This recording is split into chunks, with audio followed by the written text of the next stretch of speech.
Hello. No, that's been a bit of a shock for you, hasn't it? 3 minutes past 9 for us. We've caught you all on the op. I bet nobody's ready. We'll be on it for the first 20 minutes, completely alone. There'll be nobody there. There's nobody here right now. No, it's like the Mary Celeste. Oh, one person. Who's going to be the first one? Somebody's seen it. Oh, it's Sarah. How you feeling, darling? How you feeling? I hope you're feeling better. Bonnie's here. Hi, Bonnie. Nikki Snowden. Hello, Nikki. Have we met before? Have we met Nikki Snowden before? That's a lovely avatar, Nikki. I'm not sure. Well, welcome if we've not met you before. I can't remember. Anne, you finished the 15-day? Well done, Anne. Well done. Well done. Hi, Sandra. Hello from Czech. Hello, Facebook user. I don't know who you are, but hello. Woohoo! I got in first. It's like a competition now, isn't it? Who is getting in first? Well done. Nikki's here first time. Brilliant. Welcome. It's good to see. It's good to see you. We hope you enjoy it. Karen's here. Jeanette's here. Hello, Jeanette. Hi all. Karen's here. How was Weatherspoons last night? Did you enjoy it? Did you enjoy your night out? Your night off? Monica's here. Hello, Monica. Good to see you. Angela's here. Hi, I've done my 15. Starting the 10. Yeah. You. I saw you bought the 10 today. Well done. Ooh. 10 days, Gary. It's all Gary. You're so excited. Kate says, hello, just scheduling my next 2 weeks trimming. Hate scheduling, but have wine for after. Yeah, give yourself a treat. Always something to look forward to. Scheduling is good. Rescheduling is hideous. Cheers. Sometimes life gets in the way. Ching. Oh dear. Oh dear. That was definitely too much wine. It was a little bit too much. Oh dear. Oh, Kat's here. Hello, Kat. Good to see you. Is this your first live, Kat? Good to see you. Lydia, hi. I will have to leave before the live is finished, but I will hang out as long as I can. Well, we're only going to be on an hour tonight. In fact, maybe even a bit less than that, because we have an interview after the live for one of our slots on our intake for our HMB Pro course. So we won't be on for right up to. Hello, Maylin. Hello, Maylin. Right up to the 10 o'clock. Brilliant photo of your Hoof Hero t-shirt. Oh, you've only just worked out how to not be Facebook user. You've done it. Now you're part of the avatar gang. Hooray! Hi, says Facebook. We still have Cat. We still have Facebook users. Tell everybody else who's a Facebook user how they do it. How do they become themselves? How do they transgress from Facebook user to actually themselves? Julie's here. Hello, Julie. Hello, David. Hello, David. So here we are. We're very early, and so there'll be lots of people not even bothering to tune in yet, because they'll be thinking that, what's going on. We're not going to be there. All I can see is Gaston licking his paws in the distance there. Well, it's because we walked him late, and he doesn't like having wet, dirty paws. Look at him, love him. He's like a yeti. He's awesome. He is awesome. He is a yeti. So we thought this evening. We thought we'd have Margaret's here. Hello, Margaret Portis. Hello from Devon, she says. We thought this evening we'd have a little chat about the challenges. We thought we'd have a talk about that. And we thought that we'd like you to tell if you've been on a challenge, or a workshop, we don't mind. But particularly we're talking about the challenges this evening. How you felt it went, and what would you say to other people? What were questions that were brought up in your mind, or things that got answered on the 15-day, and 10-day challenge. Some of you have only done the 15-day, doesn't matter. So what would you say to encourage other people to go onto the challenge? Because what we're seeing is a lot of people are entering into the Phoenix group, right? And they're wanting all of this support. Well, there's only so much support that we can give. So we've created the perfect support, really, for you to go through and to have always, which is, of course, the challenges. And we want to know what you thought, and yeah, that's what we're here for tonight. That's what we're going to talk about. Hi, Dawn. Hi, you Dawn. Haven't put the Shetlands in with them yet, have you? Not yet. That's the end of the week, isn't it? It's building up to the end of the week. I can tell you're a person that really needs to build up to something before she does it. It's going to happen. Hello, Grace. Hi, Grace. How are you? So come on then. Where are we? Julie's definitely done the course, and David. Lydia's definitely been through it. Oh, Charlotte's there. Hello, Charlotte. I don't know why I missed you. Good evening. Hi, Charlotte. Just getting a G&T. I'm not allowed. We've got to work for another 2 hours. I really would love to have a G&T, right? That'd be lovely. Oh my God, though. Has anybody... Oh, I've got to just talk about this briefly, and it's a terrible plug for something else, but talking about a G&T, what is it they call it? A G&D? Oh, that off of that podcast. Yes, it's gin and dubonnet. So if you listen to a very particular podcast with two fellas in it, their tipple is gin and dubonnet, which I haven't actually tried it yet, but we are going to buy some dubonnet. We're going to buy some. And we're going to try it. And apparently it was the Queen Mother's and the Queen's favourite tipple.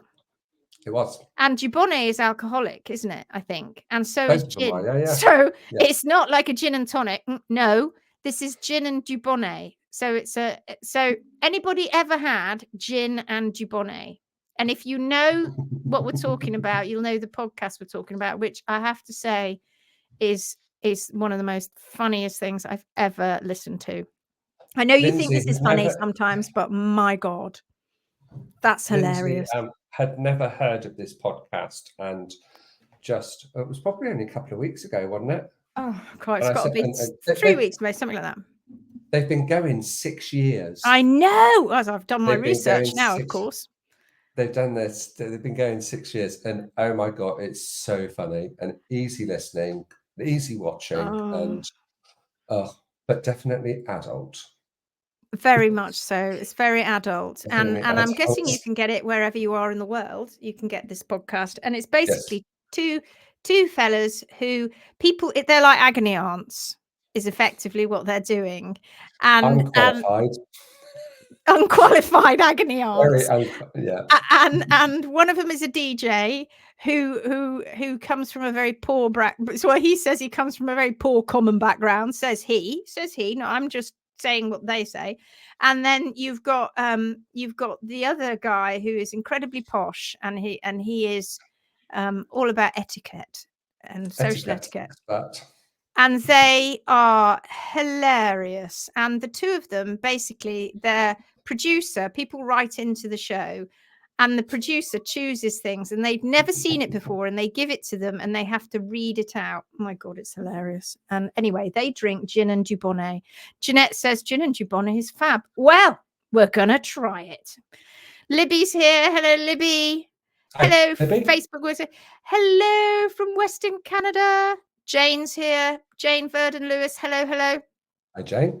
So Dawn says, yes, Friday. Just organise my farmer guy to put them in his cattle trailer. Don't want to risk them walking down the roads. They don't know what they'll be like in traffic. Oh, it's a distance, is it? It's a bit of a way. Sarah says, I left to help Alec get a calf that's shivering at the garden gate, and I came back to alcohol discussion. Yeah, gin and dubonnet. Have you ever tried it? Maybe the calf needs a gin and dubonnet. Yeah. Warm him up. Charlotte says, if I had a horse still, I'd do the challenges. What I can say is that meeting Lindsay and going on the trimming workshop all those years ago changed my life and view of horsekeeping forever. The workshop was amusing and educational, and everyone I met was just amazing. And we met friends for life, right? Didn't we? Didn't we? We all did. Thanks, Charlotte.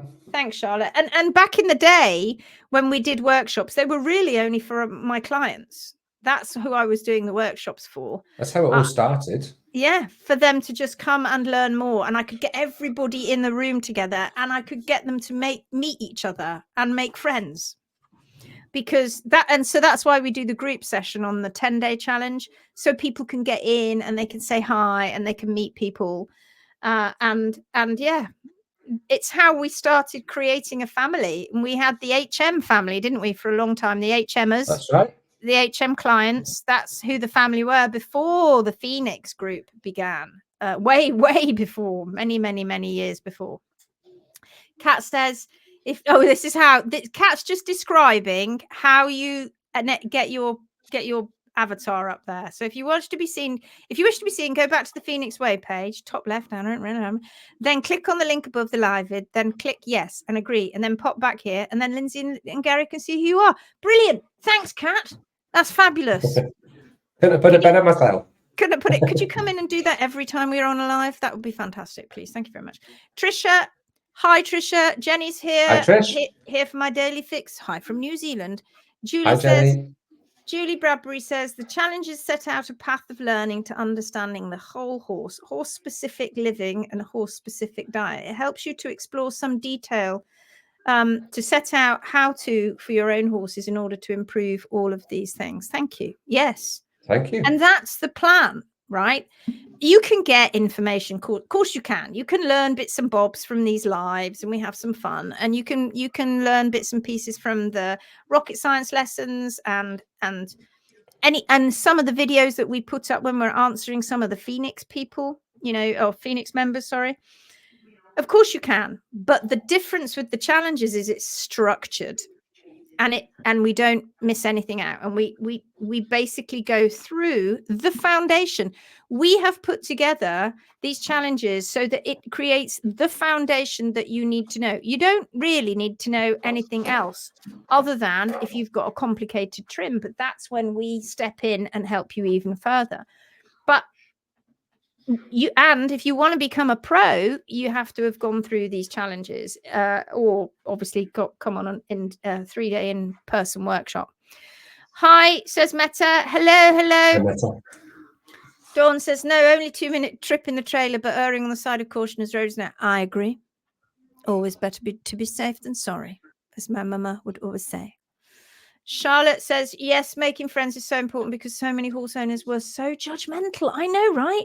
Do you remember, Charlotte? Do you remember when you said, God, people used to walk past your track gate where you had your track? It's a brilliant track. Charlotte had this like stream going through, and the track went up and round and then onto another field. It was great.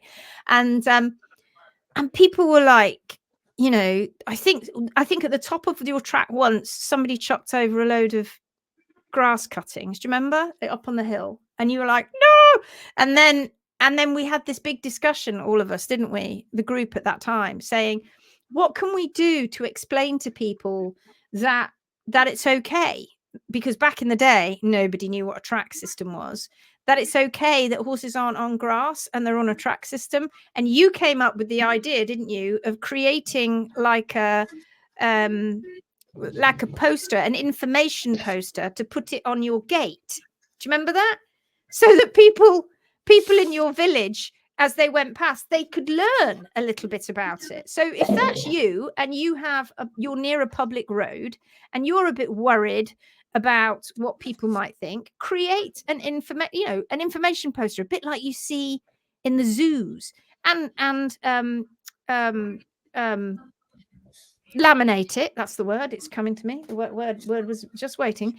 And laminate it, and then put it up on your fence, and people will go, and you could say, Charlotte Scott, Dr. Charlotte Scott gave me that idea, and it was a brilliant idea, and everybody jumped on it, and we all thought it was brilliant. So I very much remember that. Ashley's here. Hello, Ashley. How are things? Sarah says the equine world can be really toxic for your mental health. Oh, yes. That's why the Phoenix group is not going to be like that, is it, guys? We're not going to be like that. So true, Sarah. I was so judged by the local owners of shod horses who kept their horses stabled and alone. I told them to look at their own issues. Oh, I remember it well. I remember it well. And I did an information poster. It was there for many years. It was great. And then everybody started doing it. It was like, oh, I'm going to do one too. I'm going to put up a big poster that says what this track is all about. And if you're a horse owner, or you're just a punter walking past, or just a person, and you see the horses in my field, this is why I keep them this way, because this is more species specific. It worked wonders, didn't it? Sarah says, me and Alec discussed maybe taking the kids to New Zealand next year for your workshop and making a holiday of it, as my brother lives there. Oh my God, that's dedication. Oh God. Right then. You'd be welcome. Come on down. Of course you would. It'd be great to have a student there, actually, because at most of our workshops we have students, but obviously when we go abroad, that ain't gonna be so easy. So do come on down. Not to start with. Oh goodness. Okay. Right. Julie Bradbury says the 10-day challenge follows up with much more detailed understanding of how to trim the Phoenix way. The sessions are clear and concise, and the videos give you really specific close-ups. Watching the sessions more than once will ensure you've got a better understanding before picking up the RASP. The 10-day covers everything from the tools, safety for horse and human in a trimming situation, sequencing for a trim, and all aspects of a non-complex trim.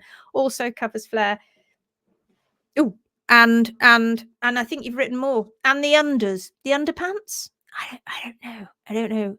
Gary, what did Julie end? And the underscoring, underside, the underside. I think it's underside.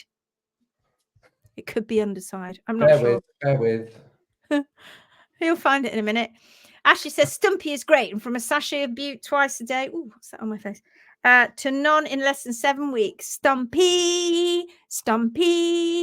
Gary.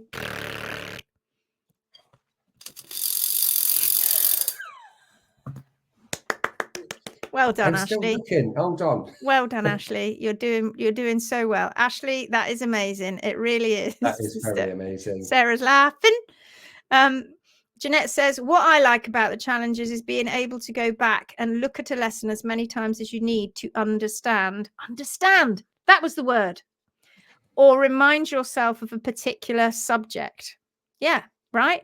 Isn't it great? Because you can do that as many times as you like, because you sort of watch it the first time. It's kind of exciting. You're watching a lesson and it's all going in, but then you go away, lick and chew on it for a while and go, did she say that? I don't know. I'm going to go back and have a look. And then you can put it into practice. And the 10-day gives you lots of practical as well. Lots and lots of practical to work through too. David here. What Julie said about the challenges, because I always agree with Julie. Well done, David. I've got the end of it now, if you want the end of it. Oh, go on then. What was the end? So it also covers fair and the understanding of it and how to deal with it. We did that today. Yay! Awesome. Awesome. Well done. Well done. Oh, yes, there it is. Look. Understanding it. We did just that today. Well done. And I've seen the photographs. I've seen the photographs, David, just so that you know I have already looked at them, and I will be giving you my input probably not later because we've got an interview after this, but maybe tomorrow. Lydia says, I'm on day 8 of the 10-day challenge. Just checked out the HM conversation. I think some of those people really don't understand the horse and its diet and lifestyle and its hoof function. I don't know how you keep your sanity with all the explanations you give over and over and over. Yeah, you know, what Gary and I say, honestly, is true, right? It's not that. It's boringly simple. It isn't. It's boringly simple. Except people want to make it complicated. Always want to make it complicated. And okay, yeah, we're going to get some complex cases. But in actual fact, if we all stuck to the boringly simple blueprint, Mother Nature's blueprint, then we wouldn't have so many lame horses in the world. It's that simple. If vets and other hoof care professionals all took part in understanding the natural foot, and we could create international standards, like I've said before, well, oh my God, it would change, wow, overnight. Welfare, horse welfare would rocket. Horse welfare would rocket. Charlotte says, David, hello. Sarah, Gary, I really enjoyed your last lesson on the 10-day where you were picking up your horse's feet with so little training. She was so relaxed. It was so beautiful to watch. Oh, that was a feelie. Yes, my black Arab cross mare. Yeah, she was an absolute delight. And like I said, we hadn't really done much with her, and she'd only been with us a very short amount of time.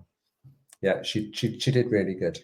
And it is about how you handle your horse as well.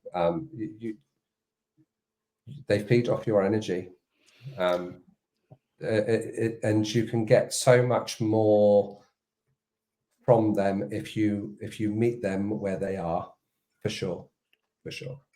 And what do I always say? Quiet and consistent. And I always say, don't I? The trim starts when? For us. Oh, soon as you drive up the drive, open the gate. As soon as you've arrived, that's when the trim begins. Who you are, what you're doing, and no matter what's going on in your day, you leave it at the door. Leave it at the door. You have to be in the moment with your horse. If you're like tick, tick, tick, tick, tick, I've only got like half an hour in my lunch break, but I've definitely got to do this. I got to trim a foot, or I've got to whatever it is you want to do. No.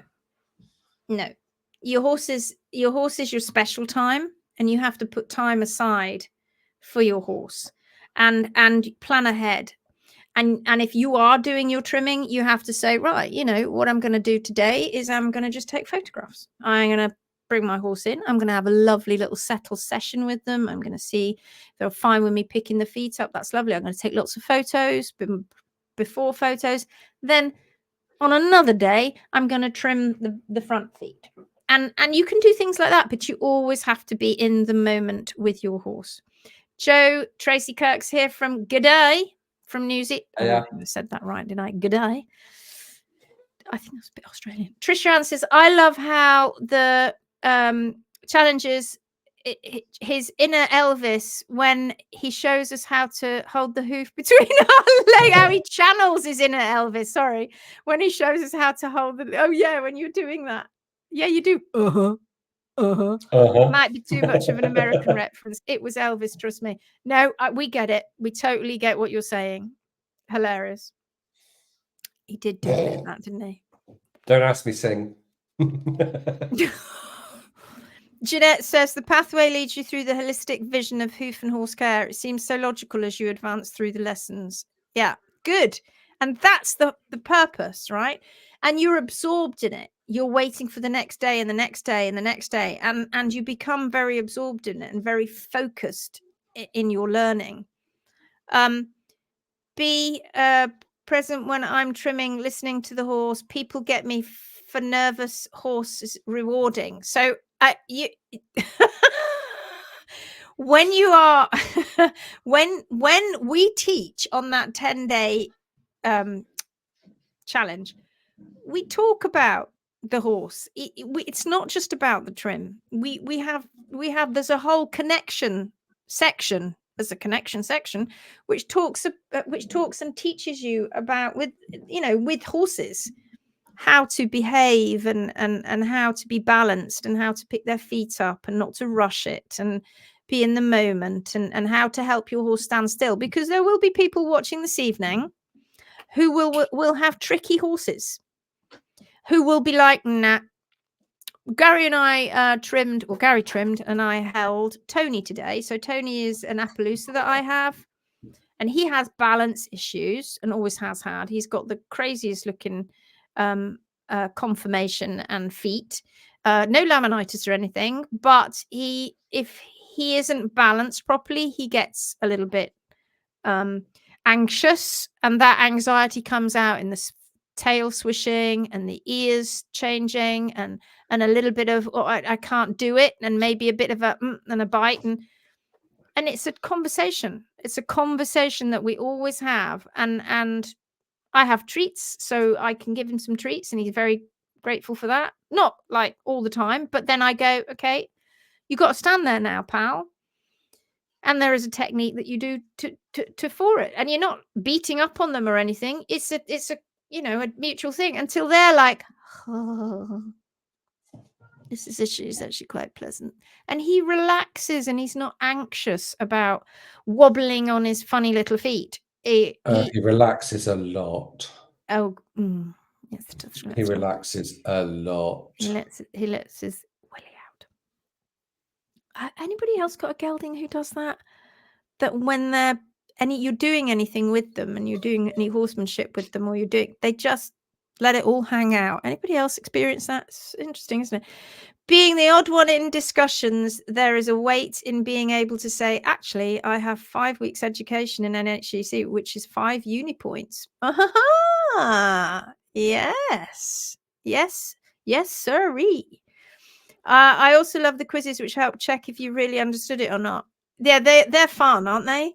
They're really good fun, and you can go back and test yourself on that over and over and over again. And yeah, they are good. We put a lot of time and effort into thinking about that very steady progression for every ability, because everybody starts at the beginning. Everybody has to start right back at the beginning when they're doing this, and at the same level, because there's a lot of conflicting information out there, and everybody has different abilities. This is Adele. Adele is one of our HMB Pro final year students. This is Adele. I trimmed 2 lovely ponies today. One had sore stifle, and when I picked up his foot, he struggled. I gently held and I waited. He yawned and he let me carry on. It's totally all about the horse, and you trained us so well. Oh, thanks, Adele. I think that deserves a... Oh, absolutely. Oh, what's happened to the sound? It didn't make a sound. Oh. Hey, there you go. That's for you, Adele. Stick it right next to me here. Oh, brilliant. Well done. Bonnie. Well done, Adele. Oh my God.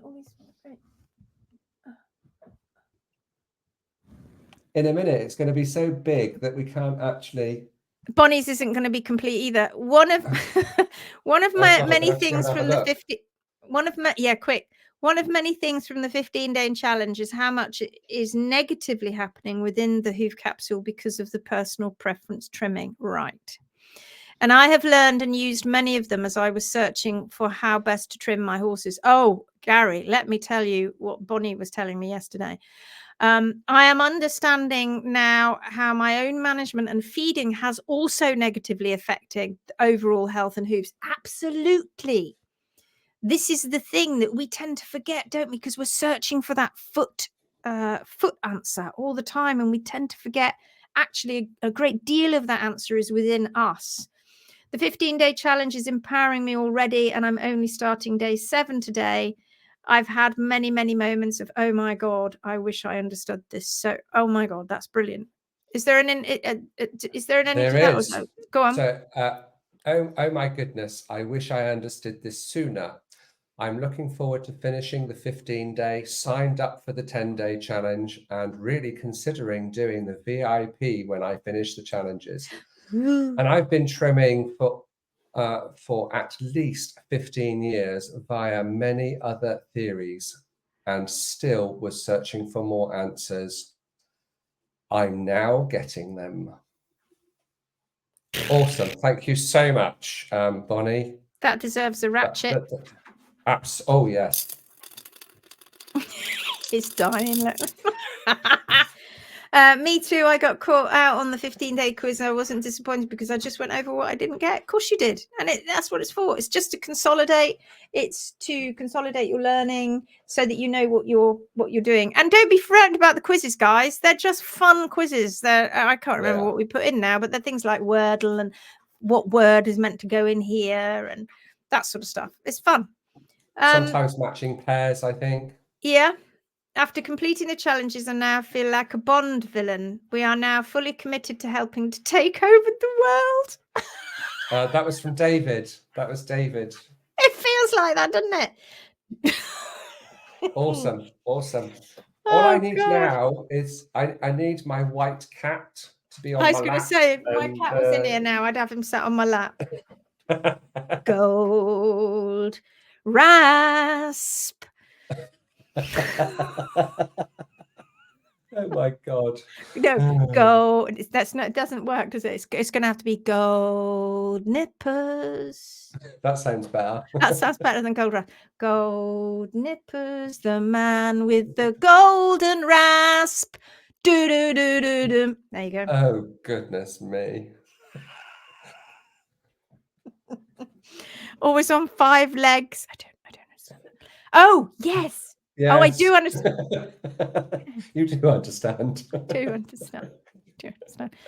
Love it, guys. My wee mini came to me because no one could trim him even under sedation. He was so scared to let himself go into sedation, taking long time, but it was all done. No gear, so he had choice. Yes, breath work and clicker training. Now, as soon as he sees a hoof stand, he's first up. Bless.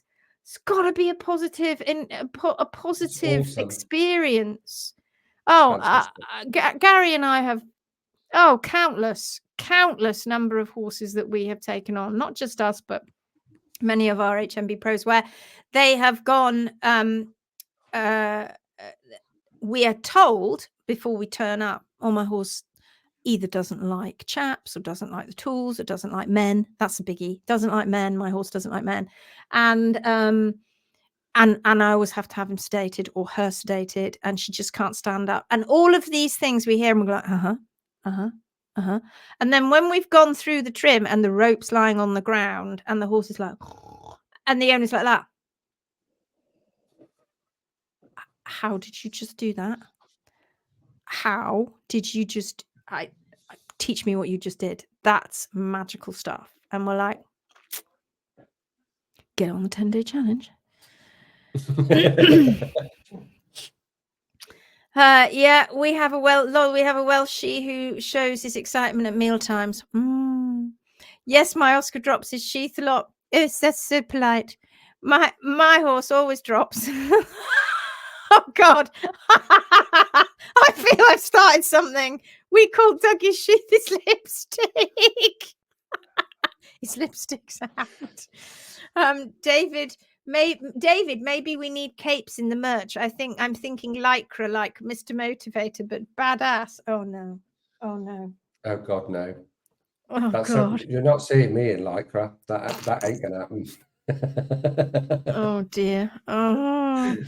I attempted to put my mare's foot between mine. Next thing I know, my pants are torn and I got a nice bruise on my calf. Right, because yeah, it's not easy, and it does take some time. But of course, that's what the sort of thing that we teach in the as you go further on. But if you are going to do that, you have to be practicing with your horse, and it's only got to be brief, and you've got to look at where Gary's placement of his feet are. That's the key. His feet placement, foot placement. So a lot of people, when they go to put their horse's leg between their legs, they will lift the inner leg off the ground, and that destabilizes them, right? And the horse only has to do that, and you're like, oh. So you have to slide your foot forward, grab the foot, put it under, then slide your foot back. That's how it should work. Never always having 2 feet on the ground at one time. Me too, Bonnie. I trimmed a thoroughbred today. Is this Adele? I trimmed a thoroughbred today. He keeps falling asleep and almost collapsed. So I'm super ready to step sideways. He is the same every time. Oh God, yeah. And the leaning. So we get a lot of leaning. We get a lot of horses that lean into you. And there are just techniques that you can use that where the horse is more alert and more sort of like, yeah, I'm with you. It's okay if they're falling asleep, but you know. What are you laughing at? Some of the posts. I'm reading ahead and I shouldn't. Thought you said golden knickers. Hello, Nikki. Nikki's here. Thought you were going to say gold. Gold.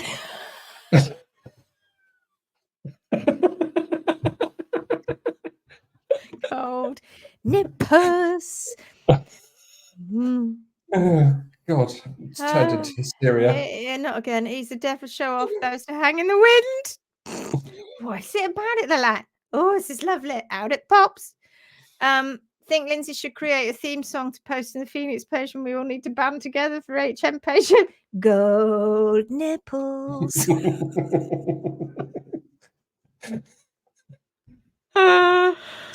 It's amazing to watch the horse.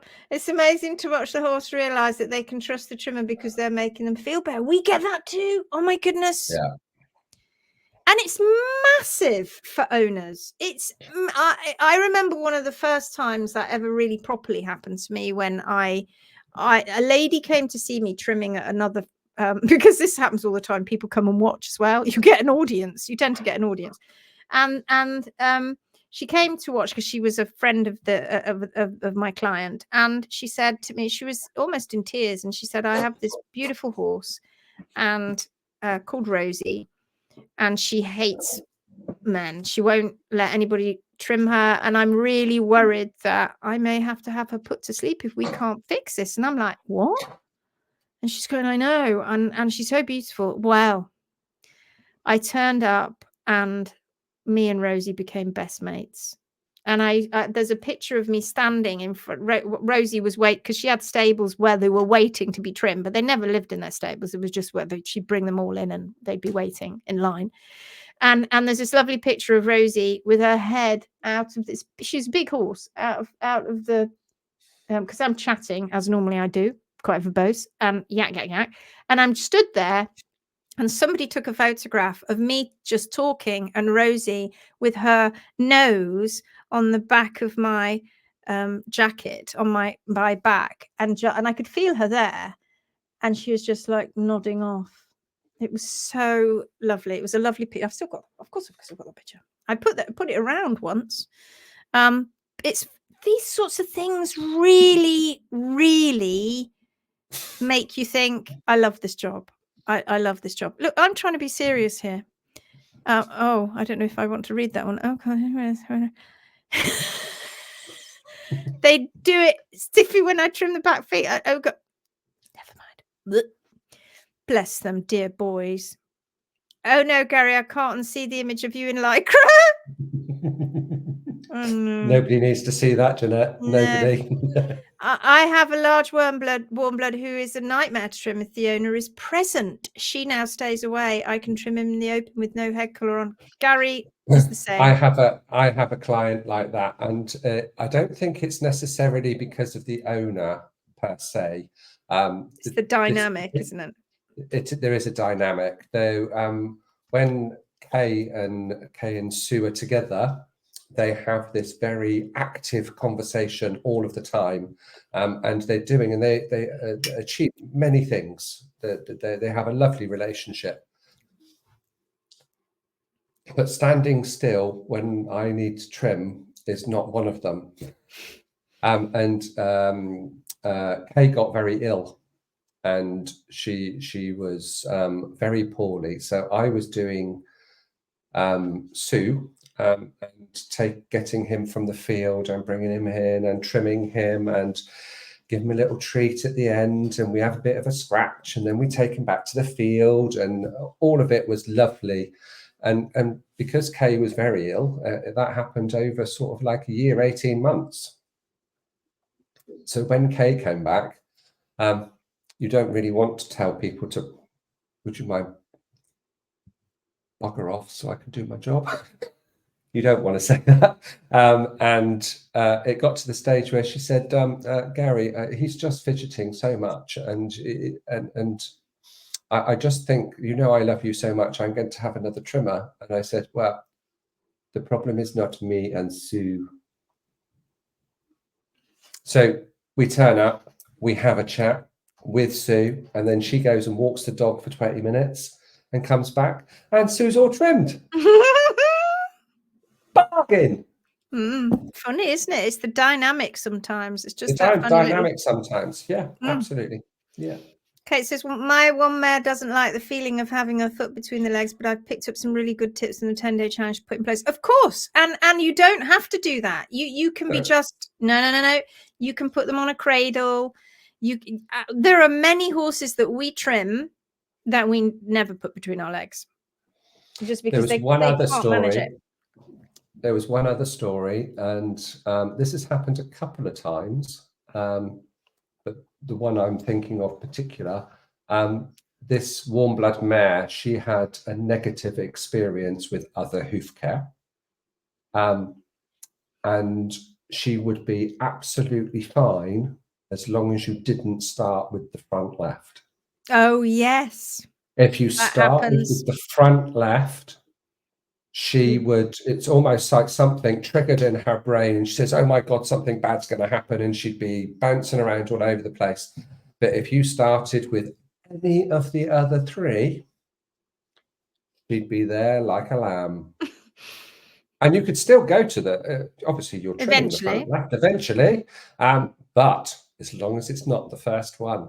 Yeah, and there are horses that we go to the hind feet first. Yes. Because that works for them. I've got two big Shire cross. Well, one's a Shire cross and one's a Clydesdale. And for them, I start at the back. It just works for them. And many horses will calm down and just relax when you pick up their back feet, instead of sort of having that battle in the area where the head is. And it just helps. Sometimes you just have to change it up a little bit. There is a recommended sequence, but sometimes you just got to listen to the animal, and let's make it as stress-free as possible with changing a few little things. That's all. So now you're giggling at reading ahead. Steph says, I'm still cracking up when you were imitating a meeting with the horses that pooped on the track that live yesterday. You were so funny. Oh yeah, that you don't poo in that place there. Who are you? Who do you think you are? You've just arrived in the herd. We don't poo there. There's no pooing in that place there. Humans don't like the poo there. We don't like the poo there. Stop it. Broom. Pooer. Tell her, everybody. Tell her that's not where she poos. I wonder why. Our light will shine so brightly it will blind you. Something inside is so strong. Oh, that's a song. That's a song. I sit on a stool and rest their hoof on my knee, both horses and minis. Yeah, whatever works for you, but stay safe. We have an abused rescue that if we start with the backs, he's great. Start with the fronts, he starts rearing. Yeah, it is true.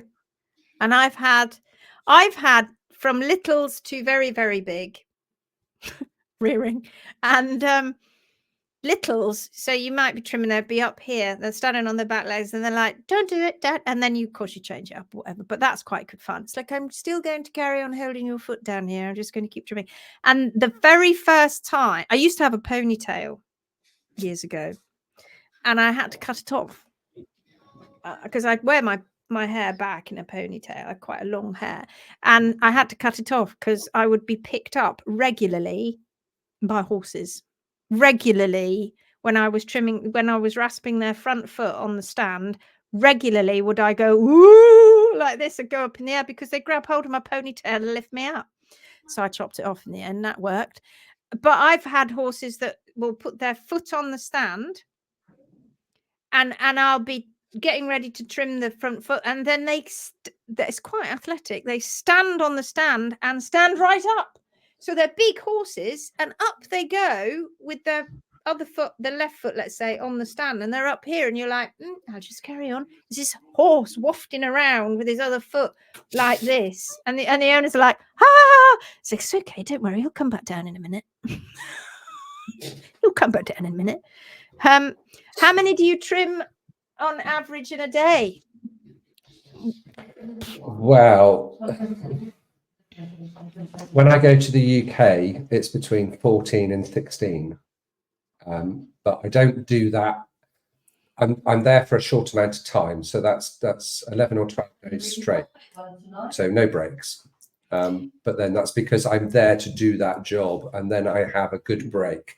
But on average, if you're doing it as a full-time job, I would say that you're aiming between 8 and 12 a day, which is it's a good number, and it's completely manageable. 5 to 6 days a week. I'd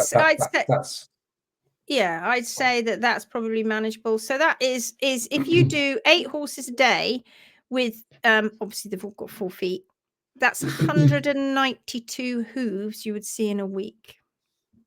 Yeah. That you're getting down deep and dirty with your golden nippers. You're getting in there and you're trimming. Imagine that, right? Every week, and usually it's more than that. Yes. Over 100, so let's just round it up, shall we? 200 hooves a week. The 4's going to 200. So that's 200. Yes. So 200 hooves a week, every week, without fail, every year. And occasionally we might have a few days off or a week off. You imagine that. So let's just say that's 200 hooves a week, and we're going to have 4 weeks off, which was probably about what we did. So it's 48 times 200. That's 9,600 hooves in a year.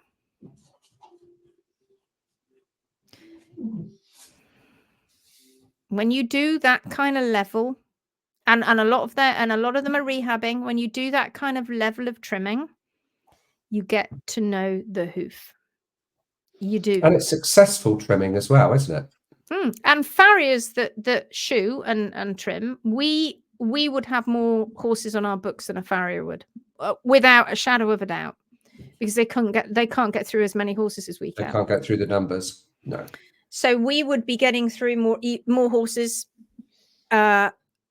way more. And when you do that kind of trimming and you do that kind of rehab over and over and over again, and we were full time, it doesn't stop, year on, year out, thousands and thousands and thousands of hooves. Oh God, if I think about it, actually, that's crazy. All those trims, incredible. That's exactly what I did. I lifted my leg. Lesson definitely learned. I watched that lesson again before I watched that lesson again before I went out to attempt to trim, but it's so different when you're out there. The old me would have given up, but with all the support from everyone, oh, perfect. Yes, you would, wouldn't you? Maybe. But you go back and you go, what was I doing wrong? Let me look again. Slide my leg. Slide my leg. Don't lift it up. Fall over. That's not what you do. I normally pick up the foot that the horse is already resting on. Well, good idea. If it works. If it works for you. Not only are you guys so skilled in trims, etc., but so wonderful in listening to horses. Thank you. Thank you. Listening to us. I trim what hoof horse offers. Love it. Absolutely. That's fine. Except if they're going to offer the same one the whole time, that's a bit of a problem. Squire prefers to be held on my knee. Yes. Just have to be careful, but that's absolutely fine. I hit 7 before I finish, but you get the point. I'm grateful for everything here, sharing their journey, going back out tomorrow to try again. Wish me luck. We wish you luck. Come on, Phoenix Warrior. You can do it, Trish.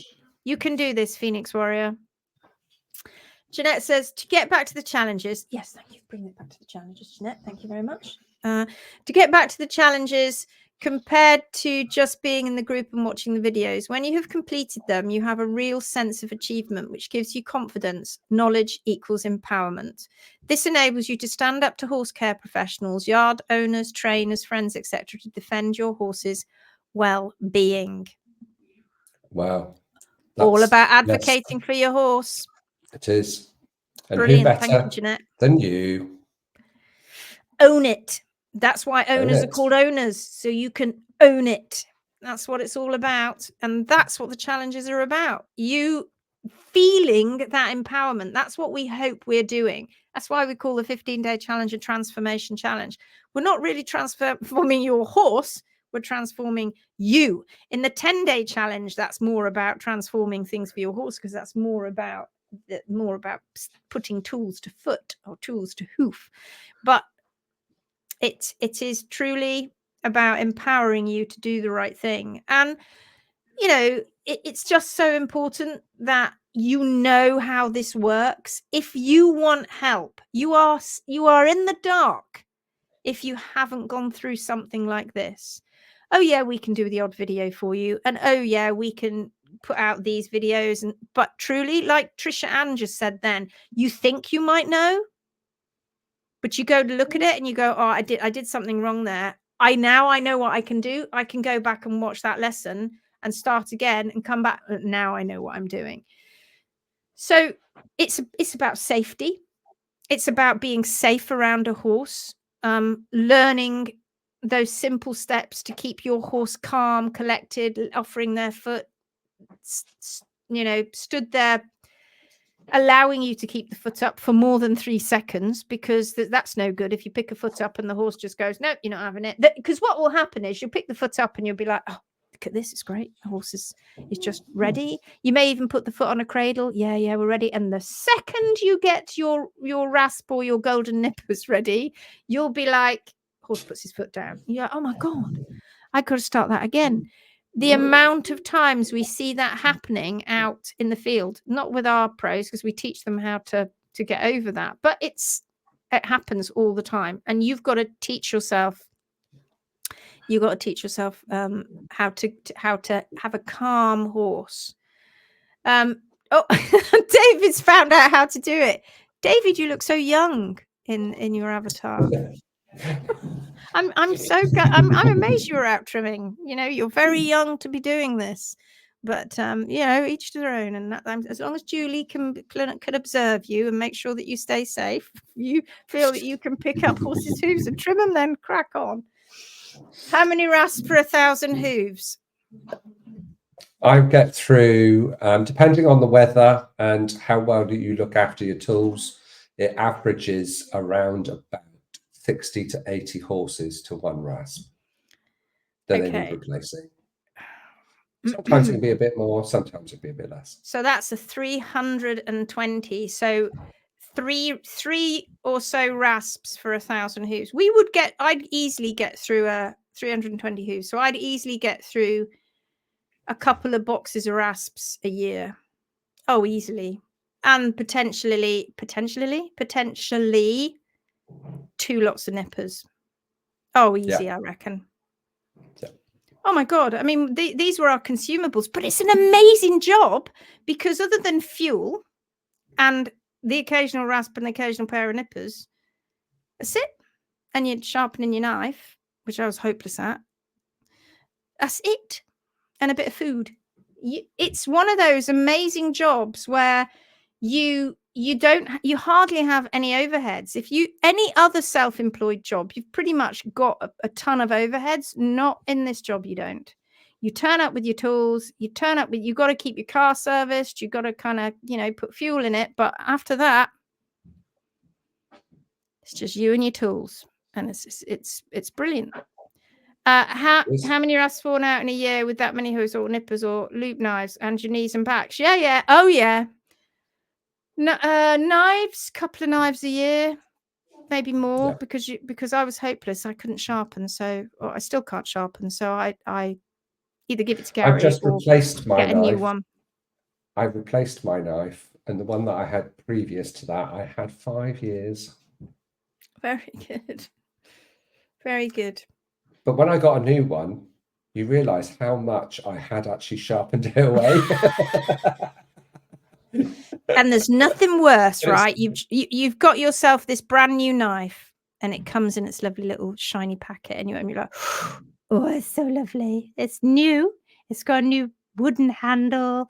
because your others is knackered, right? And you're like, oh God, I can't wait to use it. And you're a bit like, no, you turn up, you're like, no, so I'm not going to use it. I got to leave it there. I'm not going to use it very much. I'm going to use the other knackered one.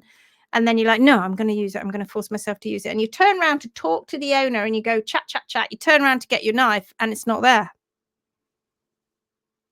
And I'm like, where's my knife? And I look over there and there's a golden retriever with the knife in its mouth, the handle of my new knife in its mouth. And you got to go, ha, ha, ha. Oh, it's okay. Oh, I'm so sorry, Lindsay. I'm so sorry. Let me get your knife. Come here, Jack. Stop it. Give me the knife. Give me the knife. And then they hand it back to me. I'm so sorry. It's got a few teeth marks in it. And I look at... oh. I'm like, it's okay. Don't worry about it. I get in the car. I'm like, God damn it. Oh, things happen. The day that I had the RASP taken out of my hand, I'm there chatting with my owner. I think I've said this story before. I'm chatting with the owner. Horse has got a foot on the stand. La, la, la, la, la, la. Oh, my RASP disappeared out of my hand. And I turn around and there's a lady brandishing my RASP. She took it out of my hand. You shouldn't be here. You don't know what you're doing. You've not had 4 years as a farrier training. You shouldn't be here doing this. You're an oh God. Give me the RASP pack. My client went white. She's like, oh my God. Do you know who you've just taken that RASP at that person's hand? Do you know who that is? She's going to just completely just kill you with words now. and you could hear the like the tumbleweed. Anyway, I did get my RASP back and I carried on, but she didn't last at that livery yard very long. She left. The challenges have led us to taking on the HMB Pro course, both of us. That's Julie and David. David's a bit young for it, but we think that we can accommodate. Julie and David have they're going to be joining the Clydesdales on July the 8th. Well done, guys. So Julie... What's the timeline for that? What was the timeline for Julie and David? So it was coming along, joining the Phoenix Warriors for maybe a month or two, doing the 15 and the 10-day challenge, and then maybe a week or two after that, then signing up for the pro course. Yeah. How awesome is that? Yeah. Well done, guys. And Sarah, she's here. Well done. Thank you. Sarah, meet David. And Sarah, yeah. Sarah, meet David, meet Julie. You'll all be Clydesdales. I don't know who else we've got on that's on it tonight. I had a trimmer grab my mare from me and run her around quite severely because she wouldn't stand still. Needless to say, I put a stop to it and never contacted that person again. No running around. That takes energy. No, the horse I will stand still. It's like, go. All I do is a few simple techniques and it works like a charm. But you do have to know a little bit about horsemanship to do it. But yeah, no running around in circles. Thank you very much. I find one RASP a week. I find one RASP a week in New Zealand summer. Empowerment here is fabulous. Thank you so much. Off to trim 14 today. With new knowledge. You guys are so generous and kind and a hoot to listen to. Humor is huge. Thank you. You're quite funny too. Hi, Vivian. How's things? How's things in your life right now? How are you getting on? It's good to see you. We haven't seen you for a while. Bonnie says, I've never learned to use nippers. Well, because you quite... and yet you've done... and yet, Bonnie, you've done all those courses. Or you followed all of those people. Nippers you might not need if you're doing your own horse's feet. Probably don't. But I will use nippers if there is that much of a slither of hoof wall to take off. Because when you get to doing 9,000 hooves a year, did I say it was that many? I think I did today. 9,600. Was it that right? 9,600 hooves a year. I think it was. When you get to doing that many hooves a year, you get funny about your RASPs. I'm not using my RASP. I'm not using it until I absolutely have to use it. I'll get off the slitherest of the slither with my nippers before I use my RASP. So you then you have little competitions with yourself, right? Because you like pick this foot up and you think, I'm going to nipper this entire hoof in one. I did it today. In one, yeah. And then you pick it up and you're like that. Look, see what I did here? I just took the whole thing off in one. And then the dog goes and eats it. Then the dog goes and eats it and goes, or throws it up on the carpet later. And you get texted by your owner, Jack's just thrown it up all over the carpet. Sorry about that. You shouldn't have taken my knife and chewed it. Have you ever had your nippers reconditioned? No. All the RASPs. You can do both. You can, but it's so time consuming. It's easier and time effective, because time is money too. And always you use your nippers far longer than you should do, and your RASP. And then when you get your new ones and you break open a new one, you're like, oh my God.